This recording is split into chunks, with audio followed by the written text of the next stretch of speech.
Hi, the Fujifilm XF 50mm f2 RWR lens. This is a high quality 50mm prime lens from Fuji for their X series APS-C cameras. I'm going to be doing a full review on it here, including comparison with some other lenses, in particular the 18 to 55mm f2.8 to f4 standard zoom lens, which you probably received as part of a kit when you bought your camera. So one of the main things I'll be looking at in this review is how does it compare with that lens. Obviously it opens up wider, it's got an f2 maximum aperture, so there's obviously a benefit there compared to the kit lens, because the kit lens would just be f4 at 50mm. So there's an obvious benefit there, but how does the image quality compare? In addition to the faster aperture, are you getting better image quality as well? Also, how does it handle? How does it render? What's micro contrast like? What's contrast like? Basically, is it worth buying if you've already got the kit lens, or you might have some other similar focal length lenses? Would it be an upgrade over them? So I'll be comparing it against the kit lens, and also as a reference point, I'll be also comparing it against a couple of Nikon 50mm lenses. The Nikon 50mm f1.8 AFD lens, which is a very cheap lens from Nikon. In fact, I think it's Nikon's cheapest lens. It is plastic, but it is an excellent lens, providing you shoot at f2.8 or smaller. It's rather soft and lacks contrast wide open, but at f2.8 and smaller apertures, it compares very favourably with a lot of Nikon's premium lenses. So I'll be looking to see how it compares with that. It's not a direct competitor of this Fuji lens, because obviously it's a Nikon mount. You can use it on Fuji cameras with an adapter, but of course you lose autofocus. But just in terms of a reference point, out of curiosity, how would it compare with a lens like that? Also, another lens I'll be comparing it to is another 50mm Nikon, which is the 50mm AI manual focus lens, which has been made since the 1980s, or 1970s actually. It's a very high quality all metal lens, manual focus obviously. Optically it's probably quite similar, if not identical, to the AFD lens. So I'll be looking at that and comparing it. Right, okay, before I get into the detailed review and do some comparisons and show you some images, I'd just like to talk you through the specs and the main features of it. Firstly, this 50mm Fujinon lens, Fujinon being Fuji's brand for their lenses. So I will use the terms Fujifilm, Fuji and Fujinon interchangeably on this, it's the same thing. So it's part of their XF series of lenses, which is like their main range of lenses for the X series cameras. In addition, they have what they call the XC series, which is a budget range, which they're not really as good as the XF series lenses. So this is part of the main quality range that they produce. It is part of the name as R and then WR. The R means it has an aperture ring, and in the case of this lens, and unlike the kit lens, the aperture ring is actually marked in f-stops. The WR, as part of the name of it, means it has weather resistance. Doesn't mean it's a waterproof lens, it just means it has some splash resistance should you accidentally get caught in a rain shower or something like that. The focus ring on this, because it obviously can be manually focused as well as autofocused, is electronic. It's not mechanically coupled to the lens. So when the camera is turned off, you turn the focus ring, nothing happens at all. So it's like focused by a wire system. Also, the focus system on this lens is internal focus, so the length of the lens does not change as you focus it, unlike the two Nikons I'll be comparing it with.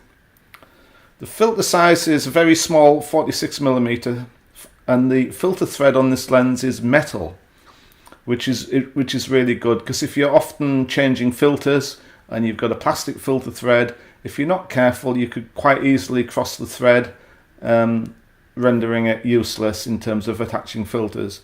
This has a more robust metal filter thread, which is not that common these days, particularly with Nikon and Canon lenses, unless you're looking at the really premium stuff aimed at professionals. In terms of the design and construction of the lens, it has 9 elements in 7 groups, and that includes one spherical ED element.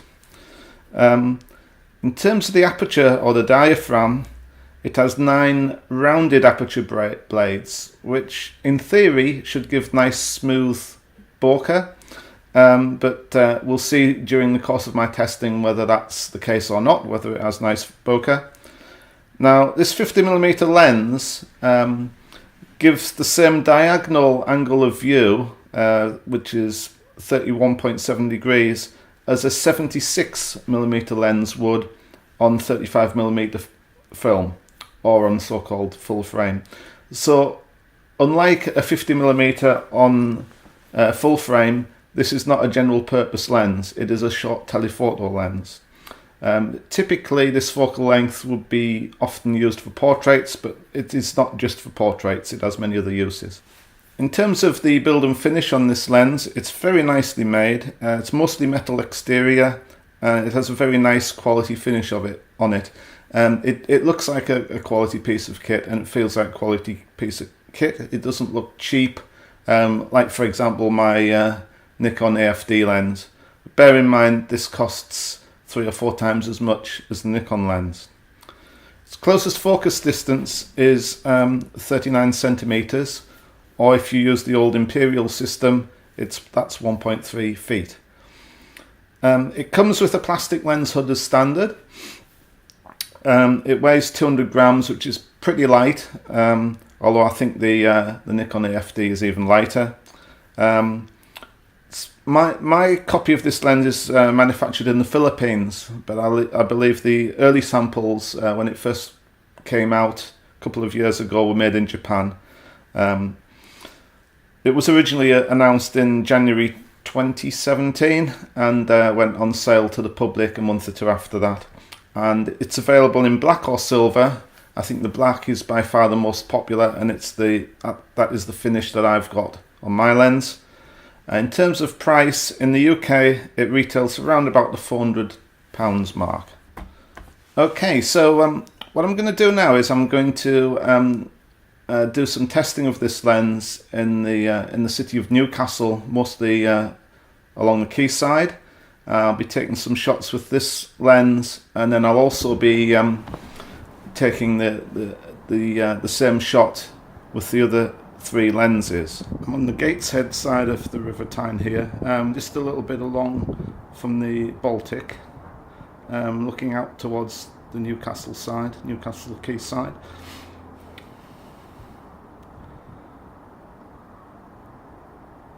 All video clips were shot with the 18-55 zoom on my X-T2, and indeed all the still photographs were taken on the X-T2 as well.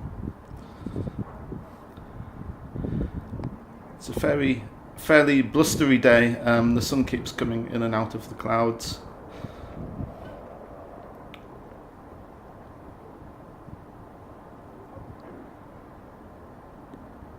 You see a boat on the other side there. I might use that as the subject for my first test shots.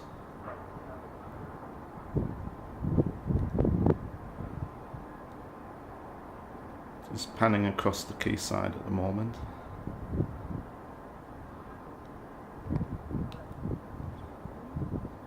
Yeah, I think that boat would make a good subject. This shot was on the zoom. This is at f5.6. I'm taking all these at f5.6. As It looks quite good. And this is it taken on the 50mm f2. Unfortunately, the sun had gone behind the clouds when I took this one, so it doesn't look as bright. Here we have the Nikon AFD version. Sun's come back out again for this one. Looks quite a nice image, as does the one from the manual focus lens. Right, what we're going to do now is zoom into 100% crop. Firstly, the zoom lens. You can see it's not exactly tack sharp. It's not bad, but it's not tack sharp. And then the 50mm f2, that you can see that's significantly sharper than what we had from the zoom lens. This is the Nikon AFD. Again, a really good sharp image. It looks a bit better, this one, because the light's better, because the sun is out. And then the manual focus Nikon AIS. Also decent sharpness and quite a good image. Right, I'm now standing by the Sage, still on the Gateshead side of the river, looking towards the Millenium Bridge. I'm just going to pan across the vista there, and then I will pick out a subject for my photographs.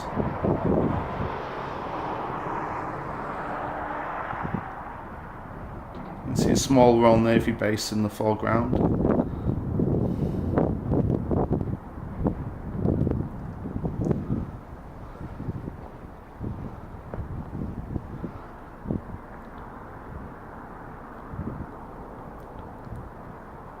Large building on the other side is the courthouse.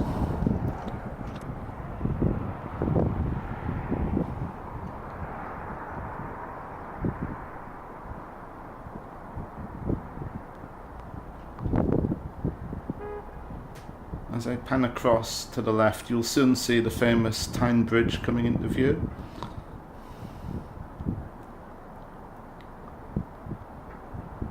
And there it is. It's like a smaller scale version of the Sydney Harbour Bridge in Australia. And here we have the futuristic Sage building. Right, first shot, the zoom, looks quite nice. Looks sharp going by this. Then the 50mm f2.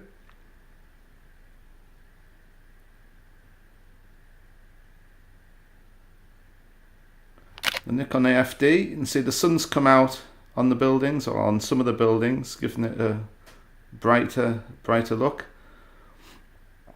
And this is probably the nicest looking image, simply because of the lighting. This is the Nikon AI, not AIS as it says on the image there. Now zooming into 100% on the zoom. Again, it's not tack sharp. It's reasonable, but it's not perfectly sharp. And now the 50mm f2, you can see it's a lot sharper than we got from the zoom. Surprisingly, this time the AFD is rather soft. It could be that my focus might have been slightly out, or the tripod might have been hit by a gust of wind. There we have the manual focus Nikon, again very sharp. Right, what I'm going to do now, I'm just going to go on a wander around Newcastle and Gateshead, taking images with the 50mm Fujinon lens. Firstly, we have the Baltic Centre for Contemporary Art. And then again, we're on the Gateshead side of the river, looking across over to Newcastle Quayside. This was shot at f8. Also at f8, we have this one, getting a bit closer to the Millenium Bridge here.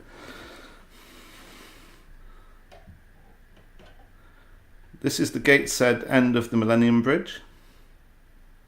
At f11 to get a bit more depth of field. And the Millenium Bridge.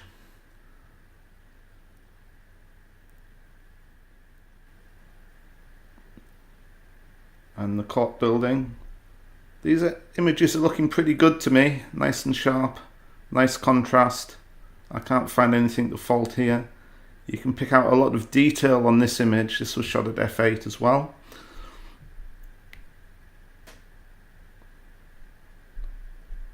And the Millenium Bridge yet again.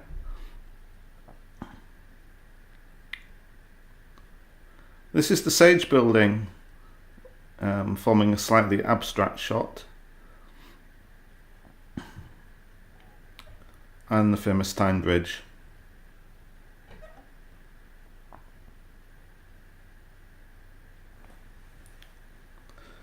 This is the swing bridge, and you can see the high level bridge behind it.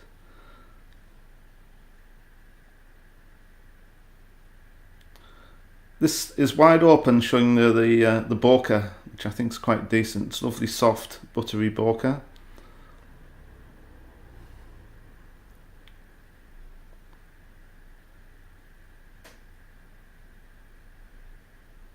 This is really sharp and clean image. Shot at f8. Nothing to fault there. This is shot at f11 to give a bit more depth of field. You can see the lovely Fuji colours in this one. A lovely bokeh shot there at f2. Look at that gorgeous, buttery, smooth bokeh. I think that is really outstanding. The same shot at f4. Really good image quality there. I'm quite impressed so far. f13 this one. There's probably a bit of diffraction in it, but you can't really tell viewing it in this video. It's looking across to the Guildhall in Newcastle at f11. This was shot at f5.6.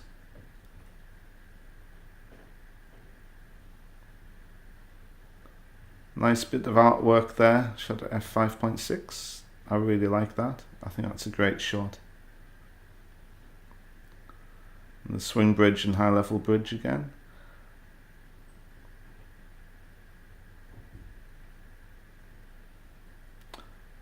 Testing out the bokeh at f2 again. Very nice.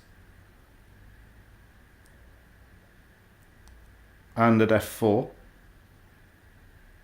Looks great to me.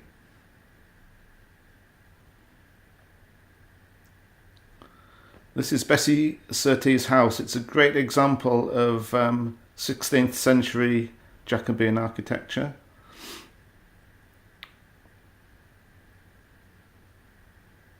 I'm now on the Newcastle side of the river. Tyne Bridge again.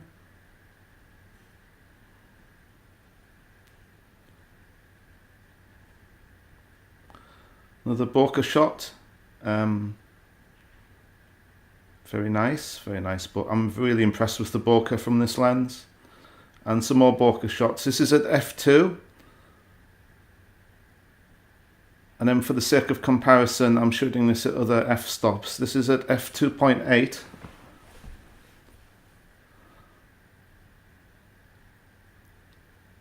And f4. You can see the depth of field gradually increasing. And then at f5.6. The subject is tack sharp here, really impressive. At f8, you're getting much less background blur now.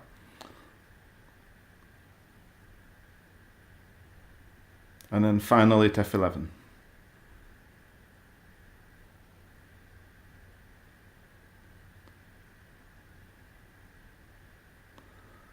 This is a building in Dean Street at f4.5, still nice and sharp.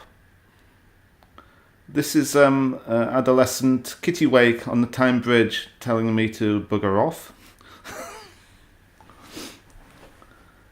This is looking across over Guildhall from the Tyne Bridge. I'm actually standing on the Tyne Bridge when I took this, f11. See Bessie Surtees' house in the foreground and the Vermont Hotel in the background. You can also see the spire from the cathedral.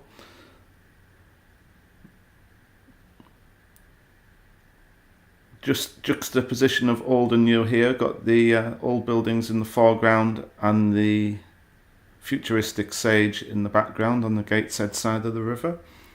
This is at f8.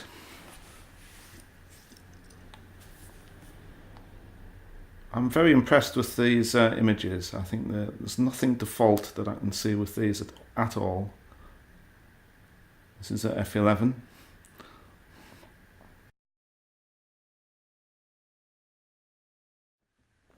Okay, so I've shown you a lot of images I've taken around Newcastle, including some comparisons with some other lenses.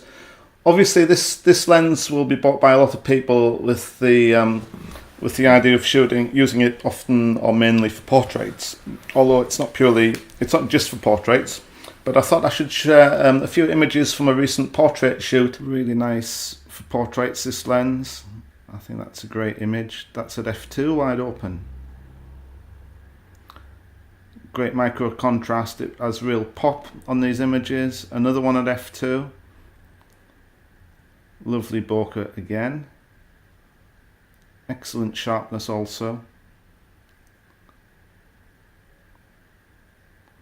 And my third portrait image, also wide open at f2. Really nice.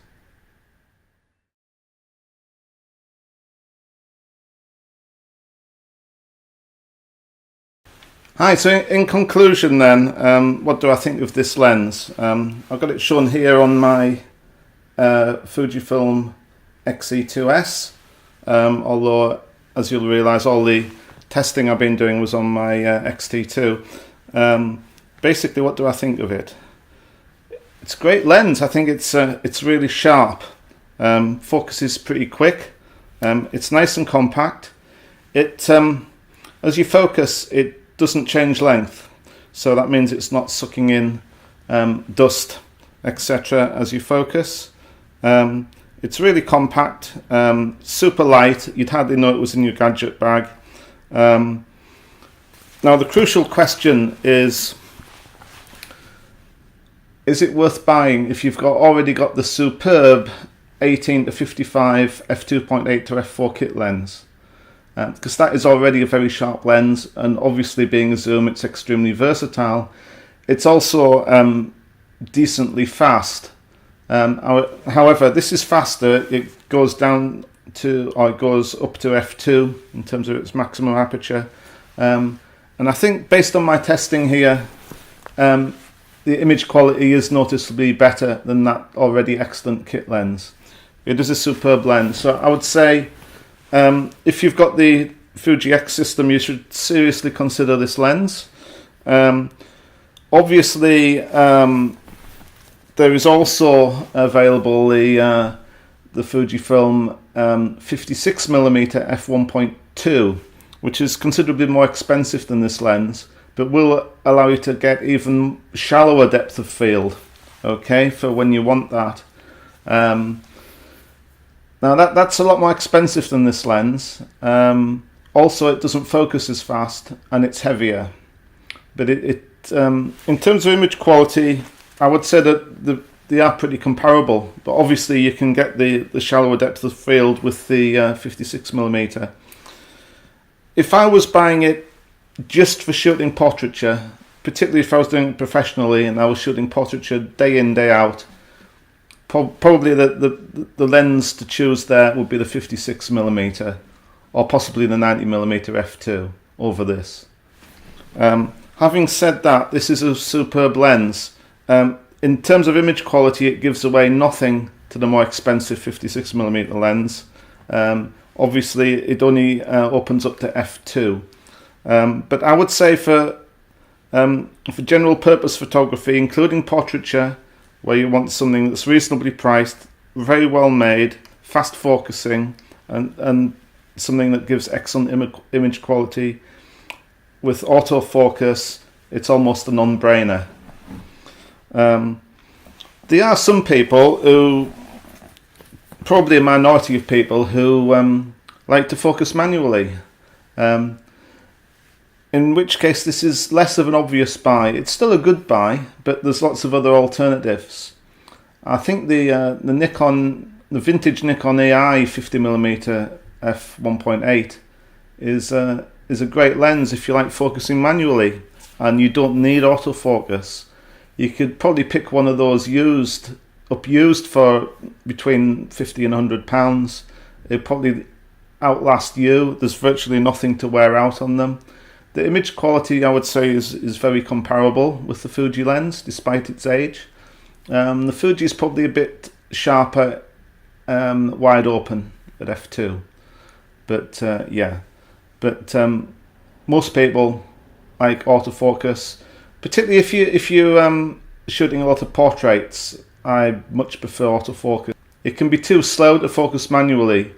The moment at which you click the shutter is vital, just as you've got just the right expression or pose from your model. If it takes you a bit too long to focus it and get the focus right, by the time you click the shutter, you might have lost that moment. Also, unless you've got super good eyesight, 20/20 vision, most of the time the camera's autofocus will do better than what you'd be able to do focusing manually. That's particularly applicable to mirrorless cameras, because you don't get the focus errors that you can get with DSLRs unless you fine-tune the focus for your lenses. So there you have it. I think it's a superb lens. It's probably one of Fuji's best primes that they make. I think it's reasonably priced at around £400. I would definitely recommend it. Okay, thank you for watching. I hope you've enjoyed this video. Please click the thumbs up and consider subscribing to my channel. Thank you for watching. See you next time.